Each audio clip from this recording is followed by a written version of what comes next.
My entire life has led me to this point.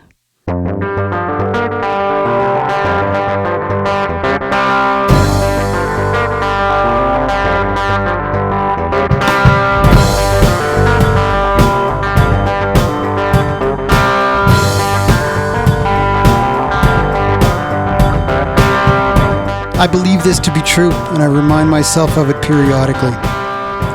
Whether you're climbing Mount Everest or unloading the dishwasher, your entire life has led you to right here.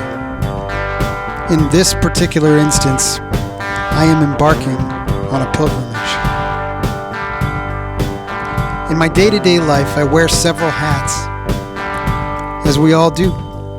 I'm a boyfriend, I'm a father, I'm a musician, a proficient guitar player, and a prolific songwriter who performs with a rock and roll band called the Confusionaires.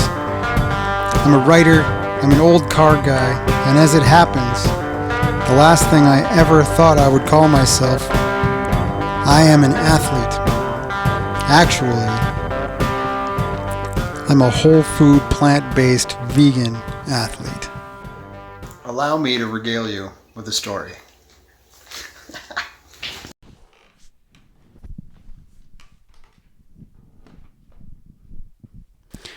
As a 340-pound man, I had to deal with the issues that 340-pound sedentary people have to deal with. I was staring down the barrel of hypertension, heart problems, cholesterol problems, blood sugar problems. I was crawling out from under a failed marriage. I was self-medicating with food and with booze. And it's through sheer undeserved good fortune that I managed to strike up a meaningful relationship with my girlfriend and my partner in all of this, Luann. Now, Luann has a preference to be off camera through this video series, though it should be noted that when I speak in pluralities, I am typically referring to both her and myself, and we can extend that to anybody that chooses to follow along. Her dedication to seeing this challenge through is strong. She's with me 100%. She just happens to prefer to stay mysterious. It should also be stated that my aforementioned failed marriage has transitioned into more of a friendship and an excellent co-parenting relationship as well. Now, the health challenges that I've conquered over those years are vast and unquantifiable, really. The reason they're unquantifiable is because I never got a scary diagnosis of anything in relation to my obesity, blood pressure, glucose levels, cholesterol, or anything else. Possibly because I was only 30 years old, a young man in the prime of life, right? No. I had some of what I now know are indicators of early onset heart problems. I had some indicators of cholesterol buildup. I had symptoms of sleep apnea, skin problems, respiratory problems. I was irritable, I was tired, but the kicker for me was that I had become one of those dads who could not keep up with the kid at the playground. And it was heartbreaking, and I cried about it, and I cried about it a lot. Due to sheer embarrassment, none of this is documented. There's no old prescription pill bottles. There's no oversized pants. There's very few photos. There was no intervention. There's no weight loss journal. There's pretty much nothing except for a few pictures that I managed to not delete or throw out through some error. At this point, I wish there was something to corroborate my story. I did learn to keep some semblance of progress eventually.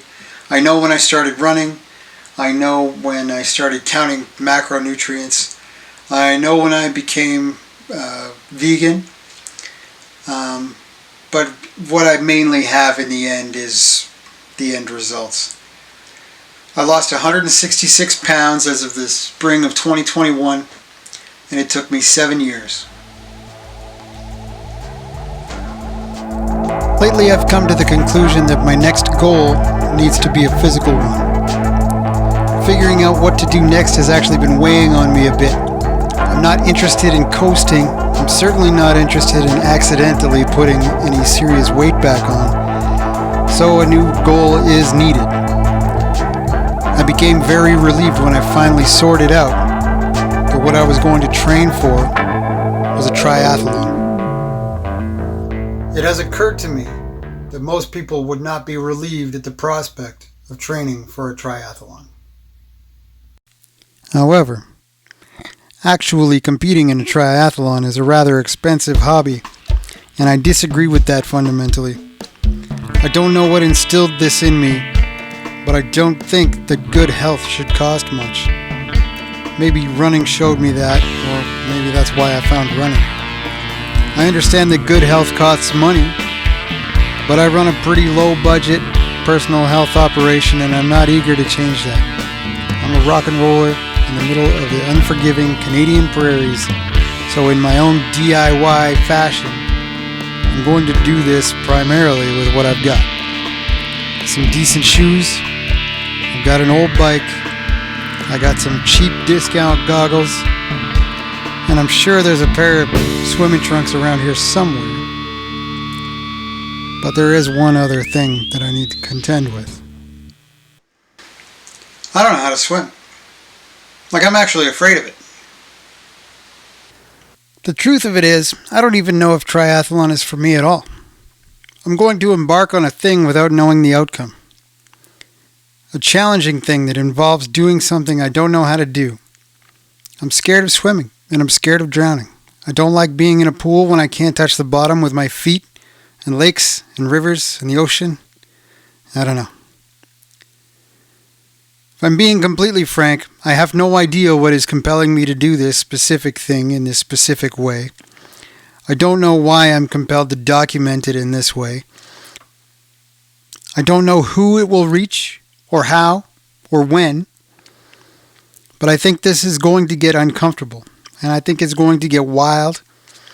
And if we see it through, maybe we'll have some sort of religious experience.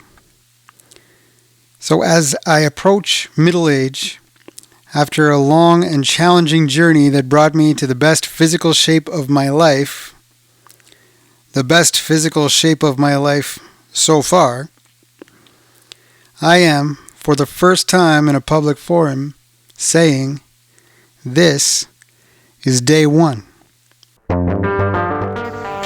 My name is David Johnston, and this is the Conscious Pilgrim.